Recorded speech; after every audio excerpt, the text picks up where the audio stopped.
ਆਵਣ ਸੰਗ ਧੰਨ ਵਾਹਿਗੁਰੂ ਸਾਹਿਬ ਜੀ।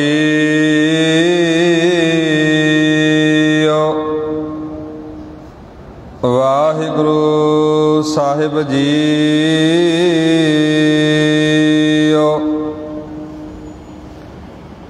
ਗੌੜੀ ਕਬੀਰ ਜੀ। ਕਿਆ ਜਪ ਕਿਆ ਤਪ ਕਿਆ ਬ੍ਰਤ ਪੂਜਾ, ਜਾ ਕੈ ਹਿਰਦੈ ਭਾਉ ਹੈ ਦੂਜਾ। ਰੇ ਜਨ ਮਨ ਮਾਧੋ ਸਿਉ ਲਾਈਐ, ਚਤੁਰਾਈ ਨਾ ਚਾਤਰ ਭੁਜ ਪਾਈਐ। ਰੇ ਜਨ ਮਨ ਮਾਧੋ ਸਿਉ ਲਾਈਐ, ਚਤੁਰਾਈ ਨਾ ਚਾਤਰ ਭੁਜ ਪਾਈਐ। ਰਹਾਉ ਪਰ ਹਰ ਲੋਭ ਅਰ ਲੋਕਾਚਾਰ, ਪਰ ਹਰ ਕਾਮ ਕ੍ਰੋਧ ਅਹੰਕਾਰ। ਕਰਮ ਕਰਤ ਬੱਧੇ ਹਮੇਬ, ਮਿਲ ਪਾਥਰ ਕੀ ਕਰਹੀ ਸੇਬ। ਕਹੋ ਕਬੀਰ ਭਗਤ ਕਰ ਪਾਇਆ, ਭੋਲੇ ਭਾਏ ਮਿਲੇ ਰਘੁਰਾਇਆ। ਕਹੋ ਕਬੀਰ ਭਗਤ ਕਰ ਪਾਇਆ, ਭੋਲੇ ਭਾਏ ਮਿਲੇ ਰਘੁਰਾਇਆ।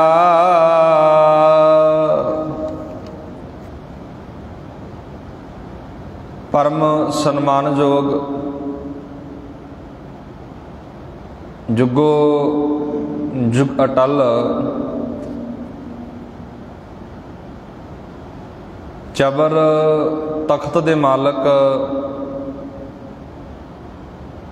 ਧੰਨ ਧੰਨ ਸ੍ਰੀ ਗੁਰੂ ਗ੍ਰੰਥ ਸਾਹਿਬ ਜੀ ਮਹਾਰਾਜ, ਤਿੰਨਾਂ ਦੀ ਹਜ਼ੂਰੀ ਅੰਦਰ ਜੁੜ ਮਿਲ ਬੈਠੇ ਅਤ ਸਤਿਕਾਰਯੋਗ ਸਨਮਾਨਯੋਗ ਸਤਸੰਗੀ ਜਨੋ, ਆਓ ਲੜੀਵਾਰ ਕਥਾ ਵਿਚਾਰ ਦੇ ਨਾਲ ਜੁੜੀਏ। ਲੜੀਵਾਰ ਚੱਲ ਰਹੀ ਕਥਾ ਵਿਚਾਰ ਗੌੜੀ ਕਬੀਰ ਜੀ ਦੀ ਬਾਣੀ ਚੱਲ ਰਹੀ ਹੈ ਜੀ। ਲੜੀਵਾਰ ਕਥਾ ਵਿਚਾਰ ਜੋ ਆਪਾਂ ਰੋਜ਼ਾਨਾ ਕਰਦੇ ਹਾਂ। ਗੁਰੂ ਗ੍ਰੰਥ ਸਾਹਿਬ ਦਾ ਪਾਵਨ ਪਵਿੱਤਰ ਅੰਕ 324। ਆਓ ਗੁਰੂ ਪਿਆਰ ਵਾਲਿਓ, ਵਿਚਾਰਾਂ ਦੀ ਆਰੰਭਤਾ ਕਰਨ ਤੋਂ ਪਹਿਲਾਂ ਸਾਰੀ ਸੰਗਤ ਦੋਵੇਂ ਹੱਥ ਜੋੜ ਕੇ ਬੁਲੰਦ ਆਵਾਜ਼ ਵਿੱਚ ਆਖੋ ਜੀ, ਵਾਹਿਗੁਰੂ ਜੀ ਕਾ ਖਾਲਸਾ ਵਾਹਿਗੁਰੂ ਜੀ ਕੀ ਫਤਿਹ। ਕਬੀਰ ਜੀ ਕਹਿ ਰਹੇ ਨੇ ਰਹਾਉ ਵਾਲੇ ਬੰਦ ਅੰਦਰ, ਰੇ ਜਨ ਮਨ ਮਾਧੋ ਸਿਉ ਲਾਈਐ, ਚਤੁਰਾਈ ਨਾ ਚਾਤਰ ਭੁਜ ਪਾਈਐ। ਜਨ ਦਾ ਅਰਥ ਹੁੰਦਾ ਸੇਵਕ, ਮਾਧੋ ਦਾ ਅਰਥ ਹੁੰਦਾ ਰੱਬ। ਹੇ ਪਿਆਰੇ ਸੇਵਕ, ਆਪਣਾ ਮਨ ਪ੍ਰਮਾਤਮਾ ਨਾਲ ਜੋੜ, ਚਤੁਰਾਈਆਂ ਦੇ ਨਾਲ ਰੱਬ ਨਹੀਂ ਮਿਲਿਆ ਕਰਦਾ। ਕਬੀਰ ਜੀ ਕਹਿ ਰਹੇ ਨੇ। ਸ਼ਬਦ ਦਾ ਜਿਹੜਾ ਭਾਵ ਹੈ ਜੀ ਇੱਥੇ ਲਿਖਿਆ ਵੀ, ਮਾਇਆ ਦੀ ਖਾਤਰ ਲੋਕ ਵਿਖਾਵੇ ਦੀ ਖਾਤਰ ਮਨੁੱਖ ਜਪ ਤਪ ਆਦਿਕ ਕਰਮ ਕਰਦੇ ਨੇ, ਸਿਆਣੇ ਬਣ ਕੇ ਵਿਖਾਉਂਦੇ ਨੇ। ਇਹ ਰੱਬ ਨੂੰ ਮਿਲਣ ਦਾ ਰਾਹ ਨਹੀਂ ਹੈ। ਜੇ ਪ੍ਰਭੂ ਨੂੰ ਮਿਲਣਾ ਹੈ, ਉਸ ਰੱਬ ਨੂੰ ਮਿਲਣਾ ਹੈ, ਤਾਂ ਉਸ ਦੀ ਭਗਤੀ ਕਰੋ ਤੇ ਬਾਲ ਬੁੱਧ ਰਹੋ। ਬਾਲ ਬੁੱਧ ਹੁੰਦੀ ਹੈ ਜੀ ਬੱਚਿਆਂ ਵਾਲੀ ਬੁੱਧੀ। ਤੁਸੀਂ ਵੇਖੋ ਸਾਡੇ ਪਰਿਵਾਰ ਅੰਦਰ ਅਸੀਂ ਬੱਚਿਆਂ ਵਾਲੇ ਹਾਂ, ਪਰਿਵਾਰਾਂ ਵਾਲੇ ਹਾਂ। ਕਈ ਵਾਰ ਆਪਸ ਵਿੱਚ ਗੁਆਂਢੀ ਦੀ ਗੁਆਂਢੀ ਨਾਲ ਕਿਸੇ ਕਾਰਨ ਨਹੀਂ ਬਣਦੀ, ਲੜਾਈ ਹੋ ਜਾਂਦੀ ਹੈ। ਬੱਚੇ ਨੂੰ ਨਹੀਂ ਇਸ ਗੱਲ ਦਾ ਪਤਾ ਹੁੰਦਾ ਵੀ ਅਸੀਂ ਇਹਨਾਂ ਨਾਲ ਬੋਲਣਾ ਜਾਂ ਨਹੀਂ ਬੋਲਣਾ। ਬੱਚੇ ਦਾ ਭੋਲਾ ਸੁਭਾਅ ਹੁੰਦਾ ਹੈ। ਬੱਚਾ ਕੋਰਾ ਕਾਗਜ਼ ਹੈ, ਉਹ ਸਭ ਕਨੀ ਹੱਸਦਾ ਵੀ ਹੈ, ਸਭ ਨੂੰ ਬੁਲਾਉਂਦਾ ਵੀ ਹੈ। ਆਪਸ ਵਿੱਚ ਕਈ ਵਾਰ ਬਹੁਤ ਫਰਕ ਪੈ ਜਾਂਦੇ ਨੇ, ਪਰਿਵਾਰਾਂ ਦੇ ਵਿੱਚ ਫਰਕ ਪੈ ਜਾਂਦੇ ਨੇ। ਬੱਚੇ ਦੇ ਮਨ ਅੰਦਰ ਕੋਈ ਵੈਰ ਵਿਰੋਧ ਨਹੀਂ ਹੁੰਦਾ। ਕਬੀਰ ਜੀ ਨੇ ਬਹੁਤ ਕਮਾਲ ਦੀ ਉਦਾਹਰਨ ਵਰਤੀ, ਜੇ ਰੱਬ ਨੂੰ ਪਾਉਣਾ ਨਾ, ਬੱਚਾ ਬਣ ਜਾ ਬੱਚਾ। ਭੋਲੇ ਭਾਏ ਮਿਲੇ ਰਘੁਰਾਇਆ, ਭੋਲਾ ਭਾ ਬਾਲ ਬੁੱਧ। ਬੱਚਿਆਂ ਦੀ ਤਰ੍ਹਾਂ ਬਣ ਜਾ, ਕਿਉਂਕਿ ਬੱਚਿਆਂ ਦੇ ਅੰਦਰ ਵੈਰ ਵਿਰੋਧ ਨਹੀਂ ਹੁੰਦਾ। ਉਹ ਕਿਸੇ ਨਾਲ ਵੈਰ ਵਿਰੋਧ ਨਹੀਂ ਕਰਦੇ, ਕਿਸੇ ਦਾ ਮਾੜਾ ਨਹੀਂ ਸੋਚਦੇ, ਕਿਸੇ ਦਾ ਮਾੜਾ ਨਹੀਂ ਤੱਕਦੇ। ਜਿਉਂ-ਜਿਉਂ ਉਮਰ ਵਡੇਰੀ ਹੁੰਦੀ ਹੈ, ਉਹਨੂੰ ਸਮਾਜ ਬਾਰੇ, ਦੁਨੀਆ ਬਾਰੇ ਪਤਾ ਲੱਗਦਾ ਜਾਂਦਾ, ਫਿਰ ਜ਼ਿੰਦਗੀ ਅੰਦਰ ਵੀ ਫਰਕ ਪੈ ਜਾਂਦਾ ਹੈ। ਇਹ ਸਾਨੂੰ ਕਬੀਰ ਜੀ ਕਹਿ ਰਹੇ ਨੇ, ਜੇ ਰੱਬ ਨੂੰ ਮਿਲਣਾ ਇੱਕ ਬੱਚਿਆਂ ਵਾਲੀ ਬੁੱਧ ਬਣਾ ਲੈ।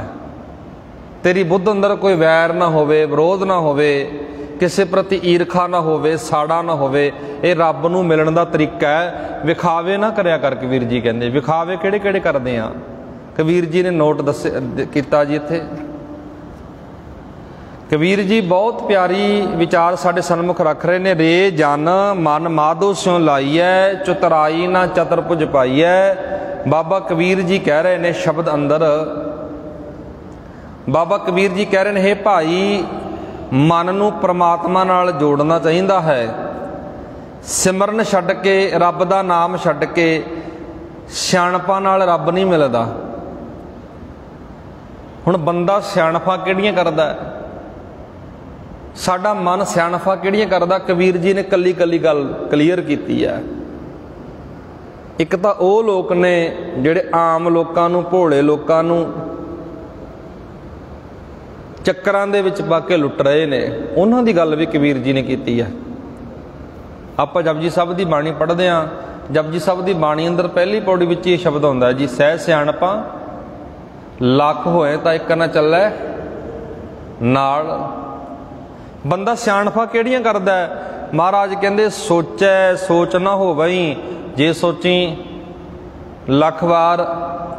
ਇਹ ਵੀ ਇੱਕ ਸਿਆਣਪ ਕਰਦਾ ਨਾ, ਵੀ ਮੈਂ ਸੋਚਾਂ, ਮੇਰੇ ਵਰਗਾ ਕੋਈ ਸੁੱਚਾ ਨਹੀਂ ਹੈ, ਮੇਰੇ ਵਰਗਾ ਕੋਈ ਪਵਿੱਤਰ ਨਹੀਂ ਹੈ। ਲੱਖਾਂ ਯਤਨ ਕਰ ਲਾ, ਮਹਾਰਾਜ ਕਹਿੰਦੇ ਸੁੱਚਾ ਨਹੀਂ ਤੇ ਤੂੰ ਹੋਇਆ ਜਾਣਾ। ਜੇ ਸੱਚਮੁੱਚ ਸੁੱਚਾ ਬਣਨਾ ਚਾਹੁੰਦਾ, ਆਪਣੇ ਮਨ ਦੀ ਮੈਲ ਉਤਾਰ। ਤਨ ਦੀ ਤਾਂ ਰੋਜ਼ਾਨਾ ਹੀ ਉਤਾਰਦਾ। ਕੱਲ ਆਪਾਂ ਗੱਲ ਕਰ ਰਹੇ ਸੀ ਨਾ ਤਨ ਦੀ ਮੈਲ ਬਾਰੇ ਤੇ ਮਨ ਦੀ ਮੈਲ ਬਾਰੇ। ਕਿਹੜੀ ਸਿਆਣਪ ਕਰਦਾ? ਮਹਾਰਾਜ ਕਹਿੰਦੇ, ਚੁੱਪੈ ਚੁੱਪ ਨਾ ਹੋਵਈ, ਜੇ ਲਾਏ ਰਹਾ ਲਿਵਤਾਰ। ਚੁੱਪ ਰਹਿਣ ਦੇ ਨਾਲ ਵੀ ਰੱਬ ਨਹੀਂ ਮਿਲਿਆ ਕਰਦਾ। ਠੀਕ ਹੈ, ਜ਼ਬਾਨ ਨੂੰ ਤੇ ਚੁੱਪ ਕਰਾ ਲਿਆ, ਮੂੰਹ ਨਹੀਂ ਤੇਰਾ ਬੋਲਦਾ, ਪਰ ਅੰਦਰ ਬੈਠਿਆ ਮਨ ਤਾਂ ਬਹੁਤ ਛਾਲਾ ਮਾਰਦਾ ਨਾ। ਮਨ ਦੇ ਅੰਦਰ ਤਾਂ ਬਲਬਲੇ ਬਹੁਤ ਉੱਠਦੇ ਨੇ। ਚੁੱਪੈ ਚੁੱਪ ਨਾ ਹੋ ਬਈ, ਜੇ ਲਾਏ ਨਾ ਲਿਵਤਾਰ। ਅੱਗੇ ਮਹਾਰਾਜ ਕਹਿੰਦੇ, ਭੁੱਖਿਆਂ ਭੁੱਖ ਨਾ ਉਤਰੀ, ਜੇ ਬੰਨਾ ਪੁਰੀਆਂ ਭਾਰ। ਤ੍ਰਿਸ਼ਨਾਲੂ ਬੰਦੇ ਦੀ ਕਦੇ ਭੁੱਖ ਨਹੀਂ ਉਤਰਿਆ ਕਰਦੀ, ਭਾਵੇਂ ਉਹਨੂੰ ਸੰਸਾਰ ਦੇ ਸਾਰੇ ਪਦਾਰਥ ਲੈ ਕੇ ਉਹਦੀ ਝੋਲੀ ਪਾ ਦਿਓ। ਸਤਿਗੁਰੂ ਮਹਾਰਾਜ ਨੂੰ ਲਿਖਣਾ ਪਿਆ, ਸਹਿ ਸਿਆਣਪਾ ਲੱਖ ਹੋਏ ਤਾਂ ਇੱਕ ਨਾ ਚੱਲੇ ਨਾਲ। ਕਿੰਨੀਆਂ ਮਰਜ਼ੀ ਸਿਆਣਪਾ ਕਰੀ ਜਾ, ਆਪਣੇ ਤੌਰ ਤੇ ਲੋਕਾਂ ਅੰਦਰ ਵਿਖਾਵੇ ਤੌਰ ਤੇ ਕਰੀ ਜਾ। ਮਹਾਰਾਜ ਕਹਿੰਦੇ, ਗੱਲ ਤਾਂ ਇੱਥੇ ਇਹ ਹੈ, ਕਿਵ ਸਚਿਆਰਾ ਹੋਈ ਹੈ, ਕਿਵ ਕੂੜਾ ਟੁੱਟੈ ਪਾਲ। ਗੱਲ ਤਾਂ ਆਪਣੇ ਆਪ ਨੂੰ ਸਚਿਆਰ ਕਰਨ ਦੀ ਹੈ, ਗੱਲ ਤਾਂ ਆਪਣੇ ਆਪ ਨੂੰ ਪਵਿੱਤਰ ਕਰਨ ਦੀ ਹੈ। ਇਸ ਕਰਕੇ ਮਹਾਰਾਜ ਕਹਿੰਦੇ, ਰੇ ਜਨ ਮਨ ਮਾਧੋ ਸਿਉ ਲਾਈਐ। ਰੱਬ ਦੇ ਪਿਆਰਿਆ, ਆਪਣਾ ਮਨ ਮਾਧੋ ਨਾਲ, ਪ੍ਰਮਾਤਮਾ ਨਾਲ ਜੋੜ ਕੇ ਰੱਖ। ਚਤੁਰਾਈ ਨਾ ਚਤੁਰਭੁਜ ਪਾਈਐ। ਚਤੁਰਾਈਆਂ ਦੇ ਨਾਲ, ਸਿਆਣਪਾਂ ਦੇ ਨਾਲ ਰੱਬ ਨਹੀਂ ਪਾਇਆ ਜਾਂਦਾ। ਕਬੀਰ ਜੀ ਨੂੰ ਕਿਉਂ ਲਿਖਣਾ ਪਿਆ? ਮਾਥੇ ਤਿਲਕ ਹੱਥ ਮਾਲਾ ਵਾਨਾ, ਲੋਗਨ ਰਾਮ ਖਿਲੌਣਾ ਜਾਨਾ। ਲੋਕਾਂ ਨੇ ਰੱਬ ਨੂੰ, ਕਬੀਰ ਜੀ ਕਹਿੰਦੇ, ਖਿਲੌਣਾ ਬਣਾਇਆ ਹੋਇਆ। ਸਾਨੂੰ ਲੱਗਦਾ ਵੀ ਸਾਡੇ ਬਾਹਰੀ ਤੌਰ ਤੇ ਕੀਤੇ ਕਰਮਾਂ ਦੇ ਨਾਲ, ਵੱਖਰੇ ਭੇਖ ਨਾਲ, ਵੱਖਰੇ ਪਹਿਰਾਵੇ ਨਾਲ ਰੱਬ ਖੁਸ਼ ਹੋ ਜਾਊਗਾ। ਨਹੀਂ ਭਾਈ, रब नूं इह परवाने नहीं है। माथे तिलक हथ माला बाना, मत्थे उत्ते तिलक चाढ़िया, हथ विच माला फड़ लई। महाराज कहंदे, कबीर जी कहंदे बाणी विच लिखिया होया जी, लोगन राम खिलौना जाना, रब नूं तुसीं खिडौना बना लिया। जे रब चेते करना, रब याद करना, रब नूं सिमरना, किसे नूं दस के सिमरना। ताइयों लिखना पिया कबीर जी नूं, कबीर जपनी काठ की, काठ दी माला। कबीर जपनी काठ की क्या दिखलावे लोए। लोए दा अर्थ हुंदा लोकां नूं, हत्थ विच माला फड़ के लोकां नूं की विखाउणा। फर्क तां जिंदगी विच पैना चाहीदा, जीवन विच पैना चाहीदा। आ वेखो जी कबीर जी ने विखावे ते किड्डी चोट कीती है। गुरु की बाणी किरती बनाउंदी है, गुरु की बाणी मेहनती बनाउंदी है, उद्यम करन वाले बनाउंदी है गुरु की बाणी। बेलड़ निकम्मे नहीं बनाउंदी बाणी सानू। सच्चाई असलीयत यह है जी, पर असी अवेसले हो जाने हैं, बाणी दी विचार वाल ध्यान नहीं दे रहे। कबीर जी ने किड्डी कमाल दी गल लिखी, सलोकां अंदर तुसीं रोजाना सुनते हो जी सलोक। कबीर जपनी काठ की, जपनी लै ली हत्थ विच, माला फड़ ली लक्कड़ दी, क्या दिखलावे लोए, लोकां नूं दिखाउण वास्ते फड़ी है। भी लोग कहणगे बहुत वड्डा रब दा भगत है, बहुत रब नूं चेते करदा है। सतगुरु महाराज कहंदे नहीं, ये तो वो काम हो गया। कबीर जी फिर, क्योंकि कबीर दी बाणी पढ़ लो तुसीं, कबीर जी फिर कहंदे, बाबा कबीर जी कहंदे, गली जिन्ना जप मालियां, लोटे हथ निवग, ओए हर के संत नाखी है, बानारस के ਠਾਗੇ भी बाणी विच लिखिया होया जी। गली जिन्ना जप मालियां, गल विच जिन्हां ने पाईयां होईयां ने, लोटा फड़िया होया है। कबीर जी कहंदे ये धर्म दे चिन्ह नहीं है, इहदे नाल बंदा धर्मी नहीं बनदा। धर्म जीवन विच कमाया जांदा है। धर्म कोई चिन्हां दे नाल, कोई पहरावियां दे नाल नहीं कमाया जांदा। इंसानियत नूं प्यार करन वाला ही धर्मी हुंदा है। कोई वखरे पहरावे वाला, वखरे अदारे वाला। मैं अक्सर बेनती करदा जी, जिहड़ा इंसानियत नूं प्यार करदा ना, वो बाबे नानक दी सोच उत्ते चल रहा है। जिन्हें इंसानियत नूं विसार दिता, वो फिर धर्मी कदे भी नहीं बन सकता। कबीर जी ने बहुत चोटां मारियां, कबीर जी तां जगाउंदे ने। सतगुर कबीर जी अगे कह रहे ने, रे जन मन माधो स्यों लाइए। दोबारा फिर मैं वचन पढ़ रहा जी, चुतराई ना चातरभुज पाईए। चुतराइयां दे नाल नहीं रब मिलदा भाई, चुतराई छड्ड। अगे कबीर जी पहले बंद अंदर कह रहे ने, चुतराई किहड़ी करदे असीं, सियाणफां किहड़ियां करदे असीं। अकलवान होना, विवेकवान बनना माड़ी गल नहीं, बनना चाहिए। अकल आनी चाहिए है, विवेक होनी चाहिए है। एक बंदा सियाणफां करदा है, वो बहुत माड़ी गल है जी। रब दे नां ती सियाणफां शुरू करतीआं। रब दे शरीक है जो लोग किन्ने बन के बह गए ने अज। कबीर जी उन्हां दी असलीयत दस रहे ने। कबीर जी कहंदे, क्या जप क्या तप क्या व्रत पूजा, जाकै हृदय भाव है दूजा। लोकी जप करते ने, तप करते ने, व्रत रखते ने, पूजा करते ने। कबीर जी कहते की फायदा इन्हां दा। सिंपल शब्दां विच कह ला, मैं गल समझ आ जू। जे आपसी साडा सुभाਅ नहीं बदलिया, जीवन विच कोई फर्क नहीं पिया। कबीर जी कहते ने, जे आपां एक सिंपल गल करते सी भी आपसी फर्क, सुभाਅ विच फर्क नहीं पिया, जीवन विच फर्क नहीं पिया, साडे घर परिवार अंदर कलेश खत्म नहीं हुंदा। सीधे शब्दों में मैं कहां, फिर इत्थे बैठण दा की लाभ होया तैनूं? इत्थे बैठ के खट्टिया की है, कमाया की है? गुरु घर विच जाके, गुरुद्वारे विच जाके कुछ ना कुछ तो कमाउणा चाहिए ना बंदे नूं। कबीर जी ने बहुत वड्डी चोट की है। कबीर जी कहते, क्या जप क्या तप क्या व्रत पूजा, इन्हां दा लाभ की होया भाई? तै जप भी बहुत कीता, तप भी बहुत कीता, व्रत भी बहुत रखे, इन्हां दा लाभ तैनूं कोई होया? नहीं होया। नहीं होया ना इन्हां दा लाभ। क्यों नहीं होया? क्योंकि जाकै हृदय भाव है दूजा, तेरे हिरदे विच दूजा भाव है। दूजियां प्रति प्यार है जी। आपां देखो बाणी की व्याख्या बाणी चों करते हैं। कबीर जी कहते तेरे हिरदे अंदर दूजियां प्रति प्यार जागया पिया, प्यार बनना सी, मुहब्बत बननी सी, एक रब नाल, एक वाहिगुरू नाल, एक परमात्मा नाल, एक परमेश्वर नाल, ओदे सिमरन विच, ओदे नाम दे विच मन नूं जोड़ना सी। तू तो फोकट कर्मां दे विच पै गया। कबीर जी ने प्रवान नहीं किया जी ये गल्लां नूं। कबीर जी ने तो कह दिता बनारसी तप करे उल्ट, अगन दै काया कल्प कीजै। महाराज कहंदे गुरमत अंदर पुट्ठा लटके जिहड़े तप करदे ने उन्हां नूं प्रवान नहीं करिया गुरबाणी ने। खराबी तो साडा मन करदा ना, बेईमान कौन आ मन, शरीर नूं कलपाई जाने आ। पुट्ठा लटके तप करना कबीर जी ने प्रवान नहीं किया। ये रब की भगती नहीं है। आम लोग फिर किधर जाएंगे, आम लोग फिर की करनगे जे धर्म इस तरह का होंदा। गुरु नानक महाराज ने, बाबे नानक ने एक नवेकला धर्म, एक नवेकली विचार दी है। बाबे नानक तो पहला सब कुछ चलता ही सी जी।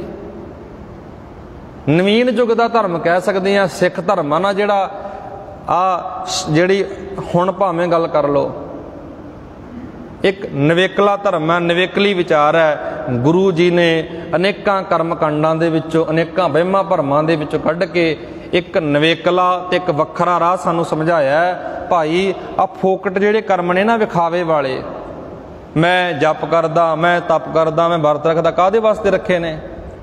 लोकां नूं विखाउण वास्ते। कबीर जी कहंदे सब फोकट है, सब विकार है। अगला शब्द है जी, अगला वचन है, थोड़ा ध्यान नाल सुनो जी। अगे कबीर जी कह रहे ने पर हर लोभ अर लोकाचार, पर हर काम क्रोध अहंकार। पर हर दा अर्थ छड्ड दे।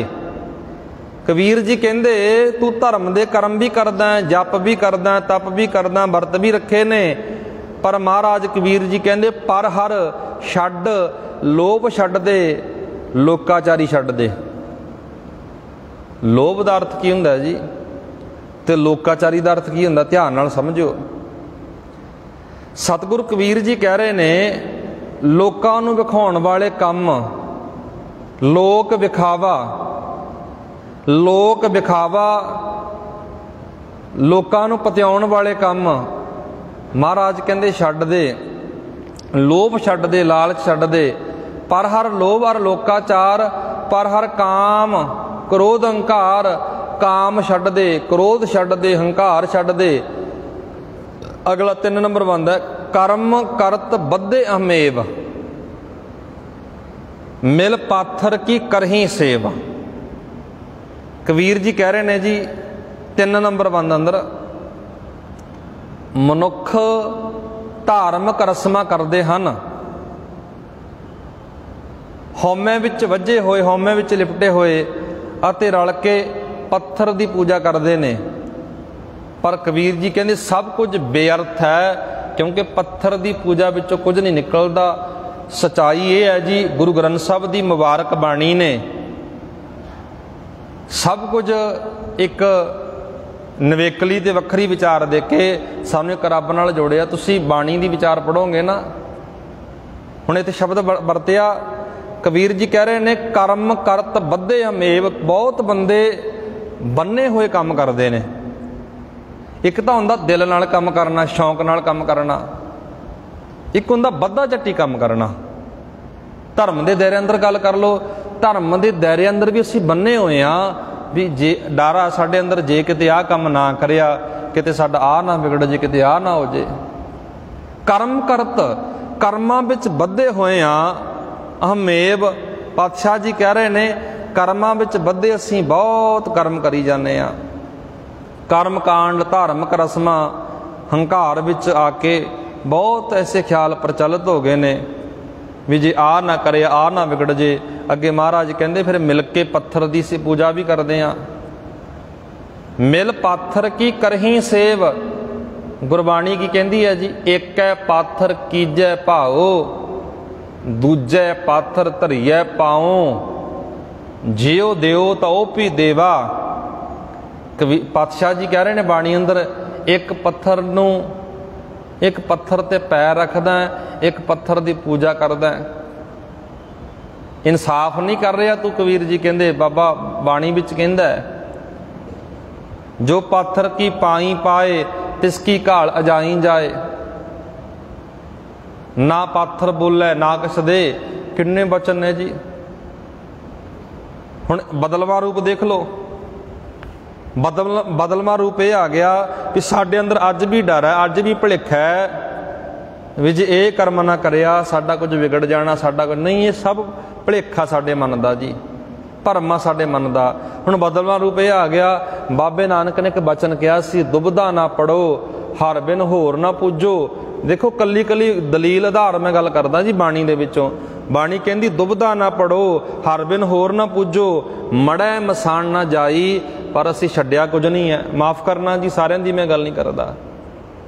बाबा नानक तो ये गल कहंदा, जे बाबे नानक नूं प्यार करन वाले आ, जे बाबे नानक नूं मन्नण वाले आ, तां इन्हां गल्लां ते पहरा देना पऊगा। लोकाचारी दी आपां गल कीती सी ना भी लोग की कहणगे, फलाना की आखेगा, ये सब कुछ छड्डना पऊगा। फिर गुरमत गाडी राह ते असीं चल सकदे आ, गुरु वाले राह ते असीं चल सकदे आ, जे गुरु दे बचनां नूं मंन के कमावांगे, जिंदगी का आधार बनावांगे। क्योंकि सब फोकट है जी, सब कर्म कांड है इत्थे संसार अंदर। दुबधा ना पढ़ो, भुलेखे विच ना पै जाओ, रब तो बिना किसी होर नूं मन्नो ना। बाबा नानक कहंदा मड़ा मसान ना जाई, जाना नहीं असीं ने। बाबा नानक रोकदा, सिखा रुक, तेरा कोई इत्थे मतबले नहीं बनदा। अगे सतगुरु महाराज कह रहे ने, मिल पाथर की करही सेब। अगे कबीर जी कहंदे, कहो कबीर भगत कर पाया, भोले भाए मिले रघुराया। कबीर जी कह रहे ने, रब की भगती करके मैं रब नूं पा लिया। एक उदाहरण दित्ती सी जी, बच्चे का भोला सुभाअ हुंदा है। बच्चे नूं कोई पता नहीं हुंदा किहदे नाल साडी दुश्मनी है, किहदे नाल साडा प्यार आ। बच्चे लई सब इक्को जिहे हुंदे ने। मैं पहले एक उदाहरण दित्ती सी, कई बार परिवारां विच आपस विच नहीं बनदी भरावां भरावां दी, पर बच्चा तो भरा दे घरे भी चला जांदा है, उत्थे भी जा खेडदा, हसदा, उहनूं कोई पता नहीं भी साडा वैर आ, साडा विरोध है। क्योंकि कबीर जी कहंदे जे रब नूं पाउणा ना, रब नूं अंदर वसाउणा, एक बच्चे वर्गी नीति रखो। बच्चे की नीत बिल्कुल साफ हुंदी आ। आपां कहने ये बच्चा रब रूप है। क्यों कहा जाता है? क्योंकि बच्चे अंदर वाल छल नहीं हुंदा, कोई बच्चे अंदर वैर विरोध नहीं हुंदा। कबीर जी कहंदे जे रब नूं पाउणा चाहुंदा, जे रब नूं मिलना चाहुंदा, एक बच्चे वर्गी विरती बना लै।